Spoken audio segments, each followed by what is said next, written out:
Bakıda və Abşeron yarımadasında martın 23-də hava şəraitinin dəyişkən buludlu olacağı, arabir tutulacağı, əsasən yağmursuz keçəcəyi proqnozlaşdırılır. Yeni Sabah az məlumat verir ki, gecə və səhər bəzi yerlərdə arabir yağıntılı olacağı ehtimalı və arabir güclənən şimal-qərb küləyi əsəcək. Havanın temperaturu gecə 4-7 dərəcə isti, gündüz 8-12 dərəcə isti olacaq. Atmosfer təzyiqi 7 mm civə sütunundan 7 mm civə sütununa yüksələcək.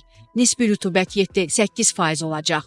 Sabah Azərbaycanın rayonlarında bəzi yerlərdə arabir yağıntılı olacağı, ayrı-ayrı yerlərdə intensiv olacağı, şimşək çaxacağı, dolu düşəcəyi, bəzi dağlıq ərazilərdə qar yağacağı ehtimalı var. Bəzi yerlərdə arabir duman olacaq. Artan qərb küləyi əsəcək. Havanın temperaturu gecə 2-7 dərəcə isti, gündüz 9-14 dərəcə isti, dağlarda gecə 3-8 dərəcə şaxta, gündüz 0-3 dərəcə şaxta olacaq. Əksər bölgələrdə yağıntılı hava şəraiti davam edir. Dağlıq ərazilərə isə qar yağır. Yağan qarın hündürlüyü Şaxdağı və Qözdə 1 sm təşkil edir. Daşkəsən, Gədəbə, Göygöl, Gəncə, Naftalan, Şəmkir, Balakən, Tağ, Şəki, Qobustan, Göyçay, Şamaxı, Qusar, Qrız, Cəfərxan və Lerikdə duman müşahidə edilir. Görünüş məsafəsi 500 metrədək məhdudlaşır. Havanın minimal temperaturu Bakıda və Abşeron yarımadasında, o cümlədən Naxçıvanda 6, Aran rayonlarında 7 dərəcəyədək isti, dağlıq rayonlarda 6 dərəcəyədək şaxta qeydə alınıb.